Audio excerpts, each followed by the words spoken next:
그리스도 안에서 은혜와 평화가 넘치시기를 빕니다. 열왕기상 2장 2절 3절에 보면 다윗이 아들 솔로몬에게 유언을 남깁니다. 너는 여호와의 명령을 지켜 행하라는 말씀이죠. 열왕기상하는 왕들의 역사입니다. 하지만 왕들이 중심이 아니라 한 분 왕이신 하나님이 주인공이십니다. 중요한 것은 우리가 열왕기 상하를 읽을 때 이스라엘 백성들이 하나님을 얼마나 잘 믿고 올바로 섬겼느냐는 것입니다. 그러므로 이스라엘은 열왕기 상하를 역사서가 아닌 선지서로 구분하고 있습니다. 열왕기상 1장은 다윗이 늙고 죽게 되었다는 것으로 시작합니다. 우리에게도 때가 있습니다. 다윗도 이제 죽게 되었습니다. 우리도 하나님의 은혜 가운데 낮을 동안에 하나님께 충성하고 우리에게 주어진 때를 낭비하지 말아야 되겠습니다. 이제 다윗이 죽게 되었으니 다윗을 이어서 누가 왕이 되어야 할까라는 것이 바로 열왕기상 1장의 이야기입니다. 열왕기상 1장 5절에 보면 핫깃의 아들 아도니아가 자기를 스스로 높여서 내가 왕이 되리라 하고 병거와 기병과 호위병을 모아 준비합니다. 아도니아의 야망을 보여주고 있습니다. 하지만 아도니아는 언약의 사람이 아니었습니다. 하나님께서는 아도니아가 아닌 언약으로 세워주신 솔로몬을 왕위로 세워주시게 됩니다. 1장 6절에 보면 아도니아는 용모가 아주 준수하고 또 아버지 다윗을 한 번도 실망시켜 준 적이 없는 훌륭한 아들이었습니다. 거기에다가 제사장 아비아달과 군대 장관 요압이 종교적으로 정치적으로 뒤를 밀어주고 있으니 당연히 아도니아가 왕이 될 만하지 않겠습니까? 사무엘하 3장 2절에서 5절에 보면 다윗이 헤브론에 있을 때 태어난 아들들의 이름이 나옵니다. 첫 번째 장남이 암논이었습니다. 하지만 압살롬의 여동생 다말을 겁탈해서 압살롬에게 죽임을 당하고요. 두 번째 아들이었던 길르압은 어렸을 때 죽었던 모양입니다. 다시는 나오지 않죠.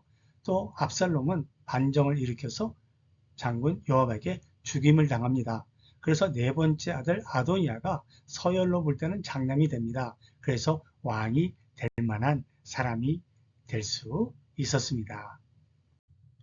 사무엘하 7장에 보면 우리가 잘 알고 있는 하나님의 영원한 다윗을 향한 언약의 말씀이 나옵니다. 앞으로 태어날 내 몸에서 태어날 내 씨를 내가 내 뒤를 잇게 할 왕으로 세우고 나라를 견고하게 하리라 하시는 말씀이었습니다. 솔로몬에게는 아무것도 없었습니다. 오직 하나님의 언약의 말씀뿐이었습니다. 하지만 아도니아는 하나님의 언약의 말씀 빼놓고 모든 것을 갖춘 사람이었습니다. 당연히 왕이 될 만한 사람이었지만 언약의 말씀이 없었습니다. 우리가 신랑감을 고를 때 예수를 믿지 않아도 세상 모든 조건을 갖춘 신랑감을 고를 수 있습니다.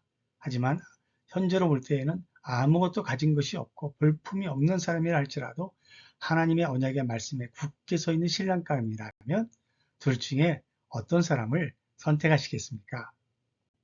그래서 다윗 왕은 열왕기상 1장 30절에 보면 이스라엘 하나님 여호와를 가리켜 내게 맹세하여 이르기를 내 아들 솔로몬이 반드시 나를 이어 왕이 되고 나를 대신하여 내 왕 위에 앉으리라 하였으니 언약의 말씀이 있었다는 것입니다. 그래서 오늘 그대로 내가 행하리라 선포했습니다.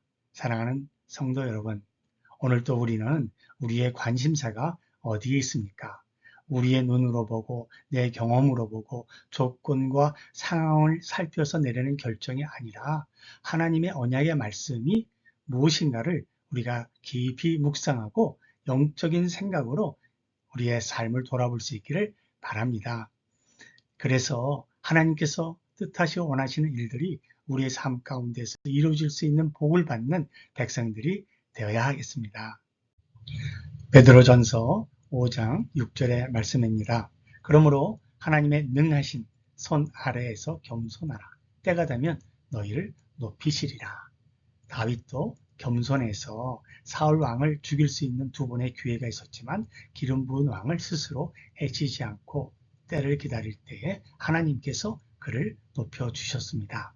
우리들도 우리의 삶 속에서 늘 겸손하게 나의 이성과 경험을 가지고 세상의 조건을 따지는 것이 아니라 하나님의 말씀의 반석 위에 굳게 서서 승리하고 하나님이 부어주시는 복으로 체험받는 그런 아름다운 신앙의 열매가 우리 가운데 넘칠 수 있기를 간절히 빕니다.